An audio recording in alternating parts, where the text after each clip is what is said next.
ओ, आता समजलं. तर मदन सिंगलाच किरतला मारायचं होतं. पण आम्हाला तर असं कळलं होतं की किरत सिंग आणि मदन सिंग हे दोघेही जुने चांगले मित्र होते. साहेब, मला जे पण काही माहिती होतं ते सगळं मी तुम्हाला सांगितलं. आता मला जाऊ द्या.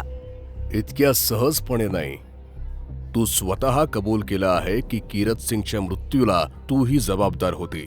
पण साहेब, मी तुम्हाला सांगितलं तर मदन सिंगने मला मारून टाकण्याची धमकी दिली होती. म्हणून काय झालं? तुझ्याकडे पोलिसांकडे येऊन तक्रार नोंदवण्याची संधी होती, पण पैशांच्या लालसेपोटी तू हे काम करतच राहिलीस.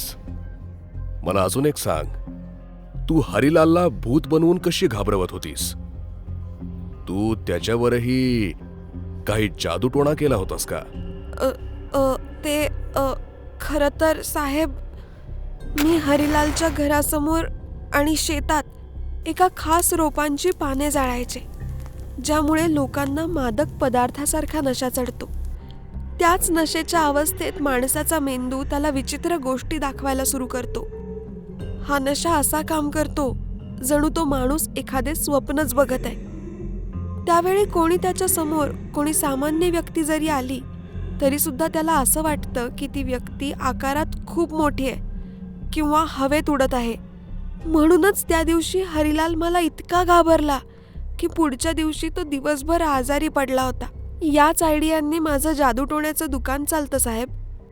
पण तरीही अजून काही गोष्टी आहेत ज्या मला समजत नाहीयेत. तू आणि मदन सिंग हरिलालच्या शेतात कोणता विषारी पदार्थ किंवा केमिकल मिसळायचात का, ज्याच्यामुळे हरिलालच्या शेतातलं पीक प्रत्येक वेळी वाया जात होतं? हा, वय साहेब, हे समदबी याच काम असेल. नाही साहेब, याबद्दल मला काहीच माहिती नाही. हरिलाल, मला वाटतं की हे देखील मदन सिंगचंच काम असेल. आता या वर्षी तुझ्या शेतात चांगलं पीक येईल. हे समद तुमच्यामुळे शक्य झालंय साहेब. असं काही नाही हरिलाल. एक मिनिट. तंत्रा, मग तू आम्हाला परत सीतापूरला का पाठवलंस? आम्हाला भटकवण्याचा विचार होता का? ते तर आमचं नशीब की आम्ही तिथे गेलो आणि ज्योतीबद्दल बरीच माहिती मिळाली. मी पाठवले? कधी साहेब? ज्या दिवशी मी तुला मंदिरात भेटलो तूच होतीस ना ती? आणि हो, हे कसं काय होऊ शकतं की ज्या रात्री तू मला तिथे मंदिरात भेटलीस त्याच रात्री ज्योतीचं भूत बनून तू हरिलालला घाबरवायला आली होतीस? अहो साहेब, मी तर आज पहिल्यांदा तुम्हाला भेटत आहे. कोणते मंदिर? तुम्ही कोणत्या रात्रीच्या बाबतीत बोलत आहात? साहेब, कदाचित तुम्ही त्या दिवशी खरंच एक स्वप्न बघितलं असेल. पण साठे, मला स्वप्नात त्या गावाचा पत्ता कसा काय मिळू शकतो? ही सगळी देवाची कृपा आहे साहेब. कधी कधी आपलं मन सुद्धा आपल्या बरोबर बरेच खेळ खेळत असतं. आता फक्त मदन सिंगला पकडून हे शोधावं लागेल की त्याचा ज्योतीबरोबर काय संबंध आहे. पण मी आधी या किरत सिंगची गोष्ट संपवतो. काही वेळानंतर साहेब, जमनाजी आलेत. या जमनाजी, बसा. आता एक गोष्ट मला खरी खरी सांगा, तुम्ही पण मदन सिंग सोबत या संपूर्ण कारस्थानात सामील होता ना? जमना एका पुतळ्यासारखी बसून राहिली. हे बघा, मला सगळं सत्य कळालंय, पण हे सगळं एकदा तुम्ही स्वतः सांगाल तर बरं होईल. मला तर असंही कळलंय की एकेकाळी तुम्ही पण मदन सिंगच्या अगदी जवळच्या लोकांपैकी एक होतात. एका विधवेवर असा आरोप करताना तुम्हाला लाज नाही वाटली का हो? अरे, तुम्हाला लाज वाटली का तुमच्या नवऱ्याचा खून झाला हे लपवण्यात, किंवा तो असतानाही त्याच्या जवळच्या मित्राशी संबंध ठेवण्यात? जमना भीतीने चिंब भिजलेली होती. शेवटी तिचे धैर्य सुटले. हे सगळं तेव्हा सुरू झालं जेव्हा एक दिवशी मदन सिंग आमच्या घरी आला त्याच्या हावभावावरूनच मला समजलं होतं की तो माझ्या रूपावर भाळलाय. किरत अगदी बावळट होता. त्यानं त्याचं सगळं आयुष्य या छोट्या खेडेगावात घालवलं. मी इतकं समजावून सुद्धा तो शहरात राहण्यासाठी नको म्हणायचा. इथंच राहून त्याला शेती करायची होती. मला या गावात राहायचं नव्हतं. मला काही पण करून शहरात जायचं होतं. अशा परिस्थितीत मी चंदन आणि मदन सिंग यांची मदत घेऊन इथून लांब निघून जायचं ठरवलं होतं.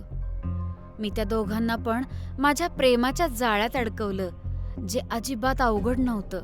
किरत नसला की हे दोघेही मिठाईवरच्या माशीसारखे माझ्या भोवती फिरत राहायचे. मला त्यांच्या मोहात पाडण्यासाठी दोघे पण खूप प्रयत्न करत होते.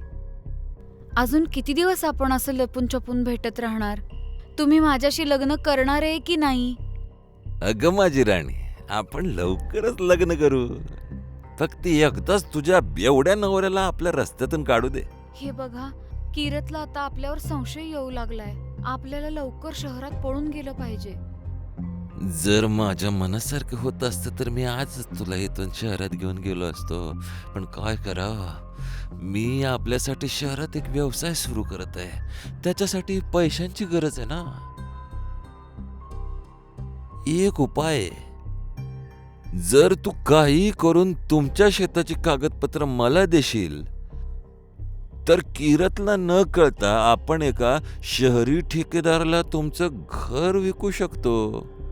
मी या बाबतीत सगळी माहिती काढली आहे. मग आपण मस्त एकत्र शहरात राहू शकतो. मला समजलं की मदन सिंगला फक्त स्वतःचा फायदा करून घ्यायचा आहे. दुसरीकडं चंदन सुद्धा काही कमी नालायक नव्हता. मला गावकऱ्यांकडून समजलं की ठाकूरने चंदनचं लग्न जवळच्या खेड्यातल्या एका मोठ्या जमीनदाराच्या मुलीबरोबर आधीच ठरवलं होतं. म्हणून जसा किरत सिंग मेला, मी माझ्या माहेरी जाण्याच्या निमित्तानं मदन सिंग आणि चंदन यांना हुशारीनं लांब केलं. शहरातल्या माझ्या भावाला सांगून मी ही जमीन पटकन गावातल्या हरिलालला विकली. कदाचित याचमुळं मदन सिंगने रागाच्या भरात चंदनवर किरतच्या खुनाचा आरोप लावला. पण खरं तर त्याचा मृत्यू दारू पिऊन त्या तलावात बुडाल्यामुळे झाला होता. शेवटच्या दिवसात त्याला वेड लागलं होतं. तो म्हणायचा की एक आत्मा त्याच्या मागं लागलीये आणि त्या आत्म्याला त्याचा जीव घ्यायचाय. किरतचा मृत्यू हा काही अपघात नव्हता. तो एक सुनियोजित प्लॅन होता. काय?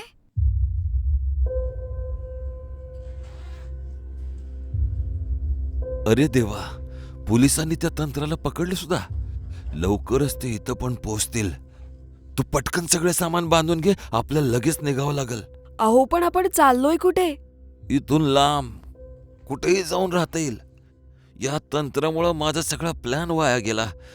आता इथून पळून जाण्यातच आपली भलाई आहे. या इन्स्पेक्टरला तर मी शाप देईन. माझा एवढा चांगला प्लॅन खराब केला. सगळ्या मेहनतीवर पाणी फिरलं. आणि तितक्यात अरे, हे काय बघतोय मी? हे कसं शक्य आहे? मोहन, गाडी फिरव. काय झालं साहेब? अरे बघ ना, ती समोर उभी आहे. इथं तर कोणीच नाहीये साहेब. महादेवाची शपथ, तुझ्याच रक्ताने त्यांना अभिषेक घालेन. एक पाऊल जरी तू पुढे टाकलं तर तुझा जीव घेईन मी. मला काय करताय हे? अरे देवा, अरे लक्या, मुरली, इकडे या. एक गाडी कालव्यात जाऊन पडली बघा. पुढील दिवशी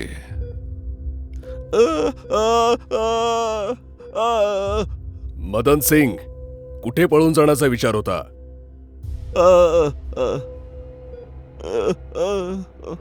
नाही नाही, हे नाही होऊ शकत. आमच्यापासून वाचण्यासाठी शहरात पळून जाणार होतास काय? पण तुझं नशीब एवढं खराब आहे की इथेच तुझ्या गाडीचा अपघात झाला. आम्ही तंत्राला तर अटक केलेलीच आहे. तिने आम्हाला सगळं सांगितलंय. आता शेवटी तुलाही अटक होईल मदन सिंग.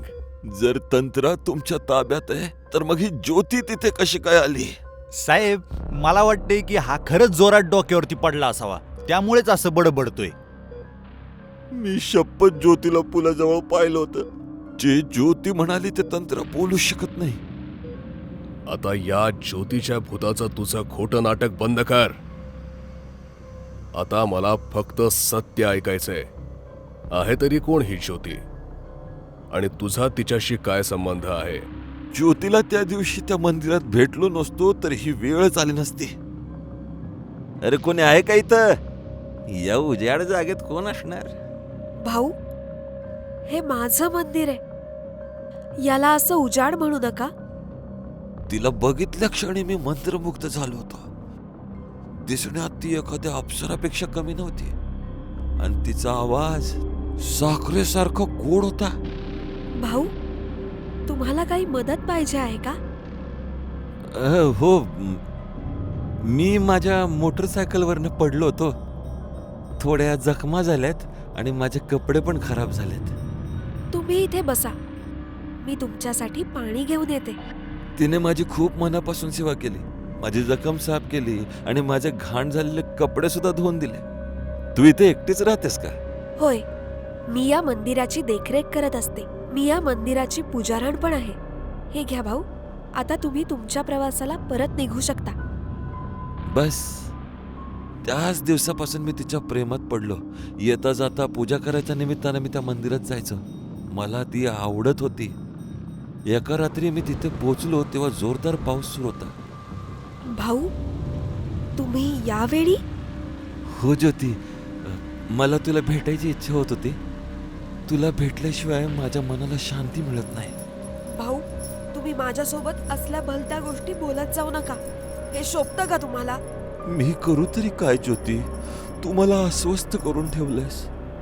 नाही, मला हे सगळं अजिबात आवडत नाही. तुम्ही आत्ताच्या आत्ता इथून निघून जा बरं. इथं लांबपर्यंत कोणीच नाहीये जो आपल्याला प्रेम करण्यापासून रोखेल. ये माझ्या जवळ नीच ये. माणसा, आत्ताच्या आत्ता जर इथून गेला नाहीस तर मी तुझा खून करेन. मी इथे एकटी असल्याचा अर्थ असा होत नाही की मला स्वतःचे रक्षण नाही करता येणार. महादेवांची शपथ, तुझ्या रक्ताने मी त्यांचा अभिषेक करीन. त्याच्या आधी मी अशा स्वरूपात कुठल्या बाईला कधीच पाहिलं नव्हतं. मी कसा तरी माझा जीव वाचवून तिथून बाहेर पळालो. काही दिवसानंतर मी परत त्या मंदिरात गेलो होतो, पण ती तिथं नव्हती. मला वाटलं की कदाचित ती मला घाबरून कुठेतरी निघून गेली असेल, पण मी चुकीचा होतो. मला माहित नव्हतं की तिचं लग्न किशनचंद सोबत ठरलंय.